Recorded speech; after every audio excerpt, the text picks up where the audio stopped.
శ్రావణ mega sale మీ CMR legacy of జ్యువెలరీలో విఏలో 50% వరకు తగ్గింపు. వివరాలకు సంప్రదించండి. అందరికీ నమస్కారం. ప్రస్తుతం మనతో పాటు ఉన్నారు ప్రముఖ జ్యోతిష్య పండితులు బ్రహ్మశ్రీ నందిబట్ల శ్రీహరి శర్మ గురువు గారు.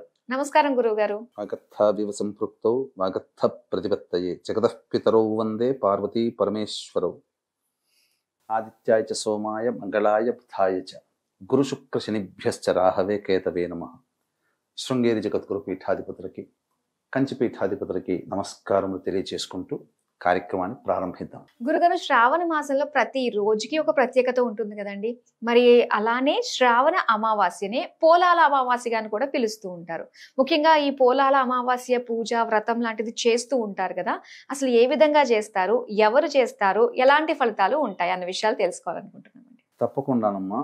ఇప్పుడు మీరు అన్నట్టుగా శ్రావణ మాసం అంటే కేవలం లక్ష్మి అనేటువంటిది కాకుండా ప్రతిరోజు కూడా ఒక విశిష్టమైనటువంటి రోజు. నోములు వ్రతాలు చేసుకోవడానికి శ్రావణ మాసం అంత యోగ్యమైనటువంటి మాసం ఇంకొకటి లేదంటే అతిశయోక్తి కాదేమో.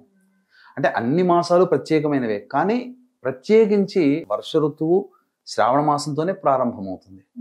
కాబట్టి నిండైనటువంటి, ఎందుకంటే నాగరికతకి జలము ప్రధానం కాబట్టి ఈ జలము వర్షించేటువంటి మాసములో ఈ శ్రావణ మాసం ఉండడం, అది ప్రతిరోజు కూడా ఒక వ్రతము నోము లాంటిది. అట్లాంటిది ఈ శ్రావణ మాసంలో మంగళగౌరి వ్రతాలు, శ్రావణ వైభవలక్ష్మి వ్రతాలు, వరలక్ష్మి వ్రతాలు, శ్రావణ శనివారాలు, శ్రావణ సోమవారాలు, శ్రావణ గురువారాలు, శ్రావణ శుక్రవారాలు, ఇక ప్రతిరోజు ఒకటి పెట్టుకుంటూ చక్కగా ఆనందంగా జీవించు పుణ్యాన్ని సంపాదించుకునే రోజులుగా ఉంది. ఆఖరి రోజు అయినటువంటి అమావాస్య యొక్క విశిష్టత వింటే ప్రేక్షకులు అసలు ఇంకా ఎప్పుడు అమావాస్య వస్తుందా అని ఎదురు చూస్తుంటారేమో. అంతటి మహిమాన్వితమైనటువంటి అమావాస్య. సాధారణంగా మనకు తెలిసినటువంటిది అమావాస్య కేవలం పితృ కార్యక్రమాలు చేసుకోవడానికి వీలైనటువంటి తిథిగా చెప్పబడింది. పితృదేవతల కోసం ఏర్పాటు చేసినటువంటి తిథి అమావాస్య. అందుకని ఆ అమావాస్య రోజున ఎటువంటి శుభకార్యాలు చేసుకోరు మన తెలుగునాట. కానీ తమిళియన్స్ అమావాస్య వస్తే పండుగ చేసుకుంటారు. అలా సరే, ఏ రోజు ఏ తిథైనా గొప్పదే. కానీ ఈ శ్రావణ మాసం అమావాస్యని పోలాల అమావాస్య అంటారు. ఈ పోలాల అమావాస్యకి సంబంధించి చూసుకుంటే ముఖ్యంగా సంతానం యొక్క ఆయురారోగ్యాలని, అపమృత్యు భయ దోషాలని తొలగించే రోజుగా చెప్పబడి ఉంది. సంవత్సరంలో ఈ ఒక్క రోజు మాత్రమే. దీనికి సంబంధించినటువంటి గాథ కూడా ఉంది. పూర్వము ఒకానొక పుణ్య దంపతులకి 7 కుమారులు. ఆ 7 కుమారుల్లో చక్కగా పెంచి పెద్ద చేశారు. మంచి అమ్మాయిలనిచ్చి వివాహం చేశారు. 7 ఇళ్లలో నివసిస్తూ వేరువేరుగా ఉన్న ఒకే ఊరిలో ఉండడం వల్ల కలిసికట్టుగా ఉంటూ ఆనందంగా జీవిస్తున్నారు. తర్వాత ఒక చక్కటి యోగ్యమైనటువంటి విషయాన్ని తెలుసుకున్నారు. ఈ శ్రావణ మాసం అమావాస్య చాలా మంచిది అని చెప్పి సంబంధించినటువంటి అమావాస్య వ్రతాన్ని ఆచరిస్తున్నారు. 7 కోడళ్ళు కలిసి చేసుకుంటున్నారు. అయితే ఆ మొదలుపెట్టినటువంటి దారభ్యత, ఈ సంబంధించినటువంటి 7వ కోడలి యొక్క చేసుకుందాం అనుకునే రోజు 7వ కోడలి యొక్క సంతానం మరణించడం, అనివార్య కారణం వల్ల అది ఆ సంవత్సరం చేసుకోలేకపోవడం.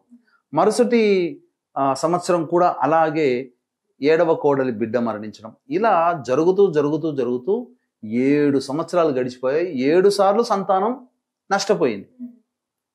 తర్వాత అప్పటికే ఊళ్ళో వాళ్ళు తోటి కోడలు సూటిపోటి మాటలు, నీ వల్ల మేము వ్రతం చేసుకోలేకపోయాం, నీ వల్ల మేము వ్రతం చేసుకోలేకపోయాం అని చెప్పి సూటిపోటి మాటలు అంటూ ఉన్నారు. ఇక ఆ యొక్క మాటల్ని భరించలేక 8వ సారైనా కానీ నా సంతానం నిలవాలని దైవానికి మొక్కుకుంది. కానీ కరుణించల. తాను ఒకటి తెలిస్తే దైవం ఒకటి తెలిసినట్టుగా 8వ సారి కూడా ఆ 7వ కోడలి యొక్క కుమార్తె మరణించింది. ఈ విషయం చెబితే ఎక్కడ మళ్ళీ నన్ను ఆడిపోసుకొని నన్ను దగ్గరకు రానియరు అని చెప్పి కూతురు మరణించిన ఆ విషయాన్ని పక్కకు పెట్టి అందరు కోడలతో పాటు కూర్చొని ఆ యొక్క పూజా విధానాన్ని చేసింది. కానీ మనస్సు నిలుస్తుందా? యాంత్రికంగా చేసింది. కాబట్టి తరువాత సాయంకాలం కాగానే ఆ పిల్లని చేతిలో పట్టుకొని దగ్గరలో ఉన్నటువంటి గ్రామ దేవత దగ్గరికి వెళ్ళింది. ఆమె పోలేరమ్మ. పూర్వకాలంలో దేవతలు సంచారం చేసేవాళ్ళు, ఆ ఊరంతా తిరిగి వచ్చేది.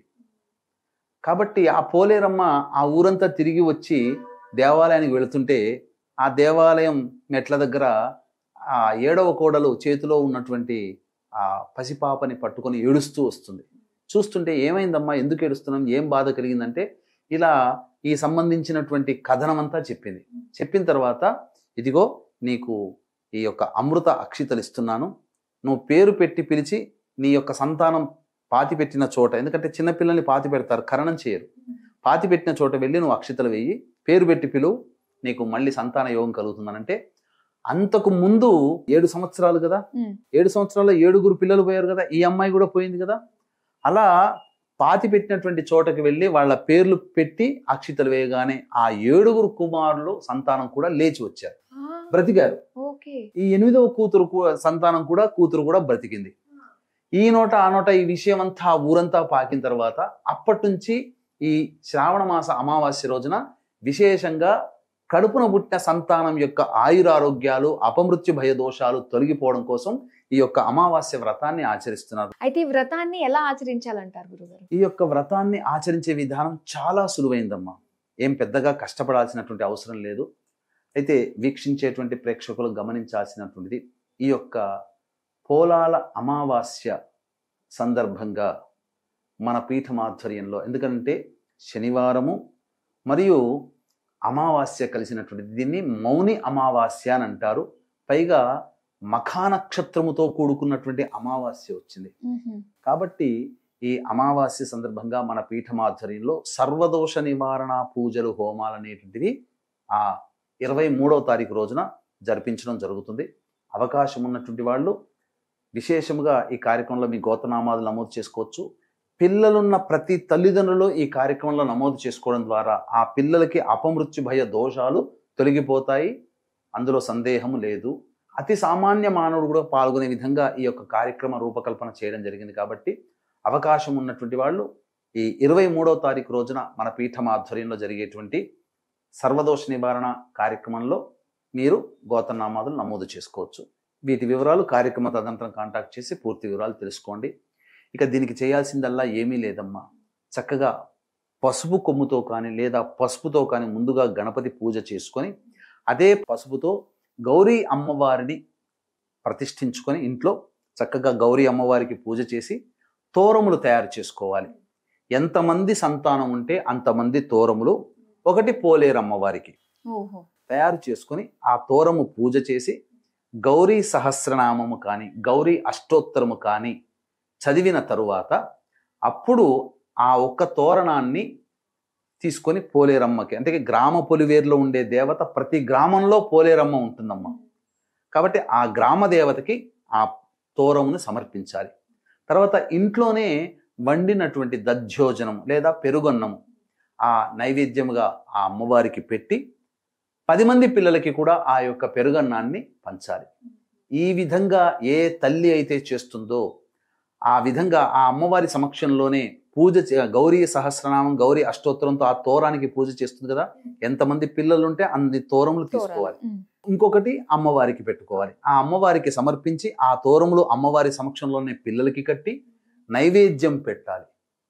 పెట్టి ఆ పిల్లలతో సహా మిగతా పిల్లలకి కూడా ఆ పెరుగన్నాన్ని, ఊర్లో ఉన్న పిల్లలకందరికీ పెరుగన్నాన్ని కనుక పంచినట్లయితే తప్పకుండా ఆ సంవత్సరాన్ని అంతా కూడా ఆ పోలేరమ్మ కాపాడి తీరుతుంది.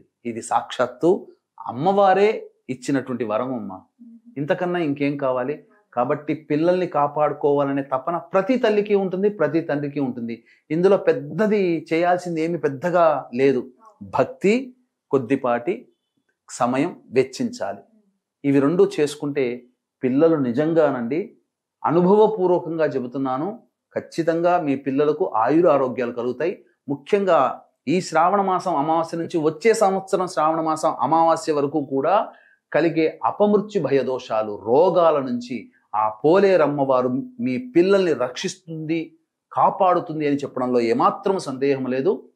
అవకాశం ఉంటే దీంతో పాటుగా మన పీఠం ఆధ్వర్యంలో ఈ పోలాల అమావాస్య రోజున జరిగే సర్వదోష నివారణ కార్యక్రమంలో మీ గోత్రనామాలు నమోదు చేసుకోవచ్చు. చాలా చక్కగా తెలియజేశారు గురుగారు. పిల్లల కోసం తల్లిదండ్రులు చేసుకునే విధంగా ఒక చక్కటి రోజు మనకి పోలాల అమావాస్య, దానికి తగ్గట్టు ఎన్నో మంచి విషయాలు మాతో పంచుకున్నందుకు ధన్యవాదాలు. సర్వం శ్రీ ఉమామహేశ్వర పర బ్రహ్మార్పణమస్తు.